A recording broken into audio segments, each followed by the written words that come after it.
All right, midday here. We've been going hard. Midnight last night, 6 a.m. calls today. So it doesn't give us much in between time to record these things, but it's important. So we do it. Okay, interesting topic today. We're going to move from esoteric belief stuff into like actual physical built stuff. And by physical, I mean both the digital and the real, you know, what is real. We're not going to get into that stuff right now. So, this idea of an idea versus a design versus an engineered implementation versus a final product. It's a stage or a workflow across pretty much any product or service that you develop. And you can't jump it. Even with AI, you can accelerate it, I suppose, but you can't skip it. Um, and the idea piece we've talked about at length. We haven't talked much about between the design and engineering piece. And I think that's really important because there's a thing that folks in the industry who've been doing this for a long time really realize and understand. And that's that as a product person, I can deliver a tech pack, a spec, a list of requirements, user goals. I could deliver mock-ups. I could deliver wireframes. I could deliver a blueprint. I could deliver some type of written, drawn, 3D video explanation to the folks who are going to build it, whether that's myself, if I'm designing for myself and then I have to go build it, or to another team member, or perhaps another supplier, contractor, manufacturer, etc.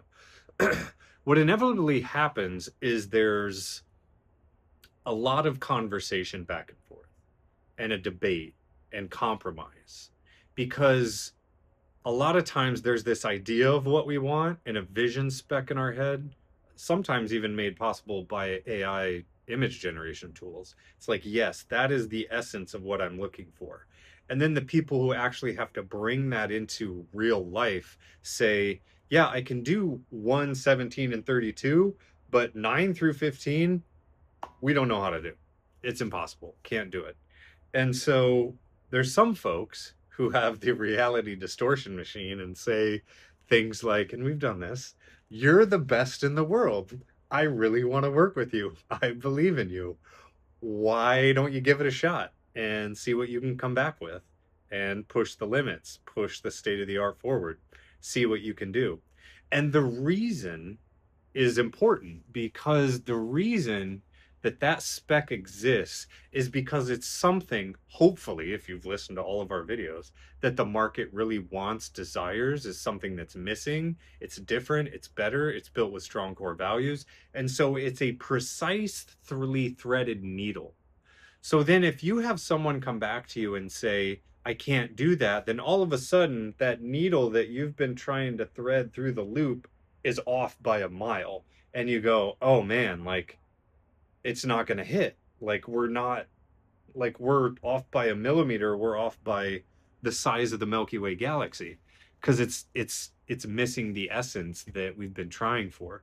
And so then the real question is like, what do we do then? What what to do? What to do? There's a couple options. One, you can go shop it around and see if you can find someone, something, some company, some organization who says they can do it. Now, the question is whether they can or not, if they're believable, if they have capabilities, the expertise, have proven they can do it in the past. In which case, believability is high, and there you go. Maybe you were just talking to somebody who hasn't gone down that path yet. Experience aside, just look, like we do a lot of this and we just don't do a lot of this. So, maybe we're not the right fit. Perfect. Great. No biggie. No harm, no foul. If next time we need this, I got you. We'll come back to you. Okay. But the question, I suppose, that really matters is what happens when you've figured out the spec, the tech spec, the precise specification of what you're looking for, and you have a gut feel, evidence, and you know it's right, and you've been around the horn right? And it's like, man, I can't find anybody to do this. Then what? Well, opportunity. Ding ding quiz question.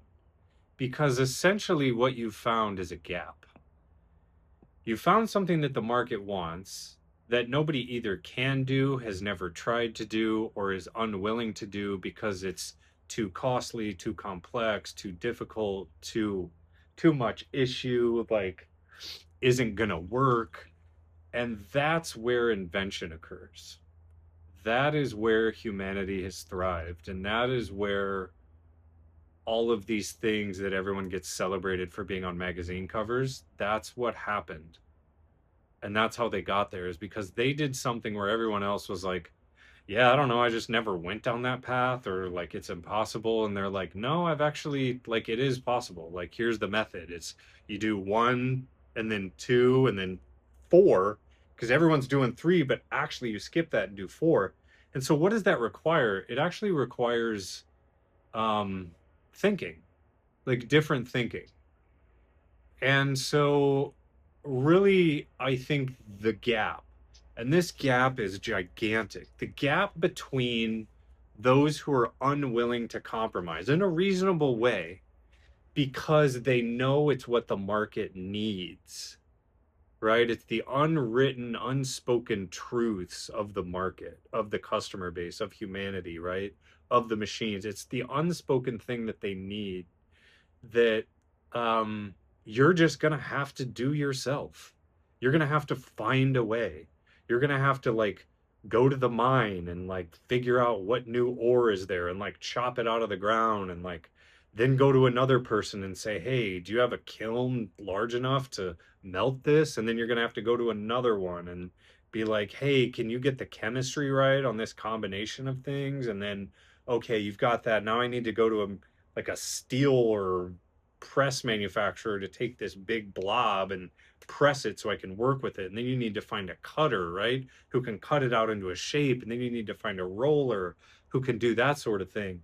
And then I need to find like an electrical engineer who can develop circuitry in it. And so all of those steps are defensibility. All of those steps are invention. All of those steps is value. And because you're able to do it and go all the way through, then there's higher willingness to pay because customers will go, damn, that's it. Like something, if you've done all the steps correctly, something will trigger in someone and they'll go, who understands intrinsic value, and they'll go, holy shit, like that's it. I didn't like that's what I've been looking for. And they'll glom onto it. And then word of mouth, like, holy crap, you got to check this out. Like, I didn't even know this was possible. I didn't know this existed. Somebody did this. Who did this? Oh, it was so wow. Like, we got to talk to this person. Okay, like, and then you start to see the snowball develop. So the other side of that is where most of the world operates, which is all right, you can't do it, fine, compromise. We got bigger fish to fry. I got to hit my quarterly numbers, or we got to hit this deadline. All right, yeah, it's not that big of a deal. It's just one thread. Okay, yeah, it's not going to have that much impact. And granted, been there too. You have to have a good experience level and taste, decision making capability, things you've tried, failed, and won over long time horizons where you go, actually, this thing doesn't matter that much, so I'm not going to fight on this one, but this one does matter. So that becomes the upfront thing where you're like, look, these top three requirements are the thing. If we can't do these three, then we're just not going to do it. Because those are the things that really matter. Like when the combination of those things come together, that's it. The iPhone, it was the touch screen, the camera, the applications, the phone, the music player, the mapping software to get you where you're trying to go, the internet, not baby internet, but grandpa, like big dog internet, big mama internet. Got the birds out here too. So that's interesting. So you got to get, if you're in one of those moments and you're not sure and you can feel it where you're like, oof, we really need that. You got to take a pause. And I think I know where I lie, which is I've determined that this thing matters a lot. And so I'm going to have to find folks who can, and I want to work with these certain folks, and maybe they can grow and expand and give it a shot, and we can figure it out together, or else we got to just like find a way. Um, Otherwise, like you're going to be sitting there with the final product and you're going to be pissed. You're going to be bothered by it for all time. And you're going to be like, man, I wonder what if. And that's the killer. That's the soul killer. The what if. That regret will eat you up. And you'll be like, man, I spent all this time, money, energy. It took us months, years, decade, finally got there. And it was missing this one piece. And then like people didn't like it. And I'm going, I wonder what if. And then you got to do it again. And then you're like, well, I know the next thing I need to do. And so you go try to add that piece. And it's like, well, shit, you already knew up front. Why don't you just do it from the beginning? So that's the intent today. I think you got to plow through when you know that it really does matter and you're really trying to build things that help or like have that strong core value that doesn't hurt but helps. And removing it would reduce the essence and the impact is that heavy where you fall a bit. It's like, no, I need to raise it back up. And that system where you're placing that up there and you're like, no, we're going to achieve that thing because that's the thing that's right.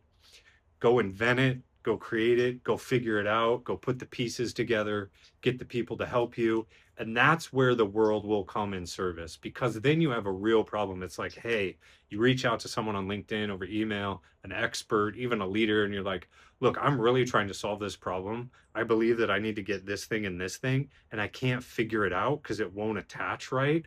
What am I doing wrong? What is the issue? And they're like, oh yeah, like I figured that back out in like 1987. Like we had this really big issue and like funny enough, it was like the spring was coiled the wrong way. So we reversed the spring and added an electrical circuit and then like it came through. It was magnetized to just the right amount and boom, like no more like fuse failures. Like what? So that that's how things kind of happen. And I don't know what I just said, like I probably created something that maybe somebody was hoping for, but doubtful. So that's it. We're gonna end on that one today. Put our sunnies back on because my eyes are bleeding from staring at computer screens all day and night. Okay, that's it.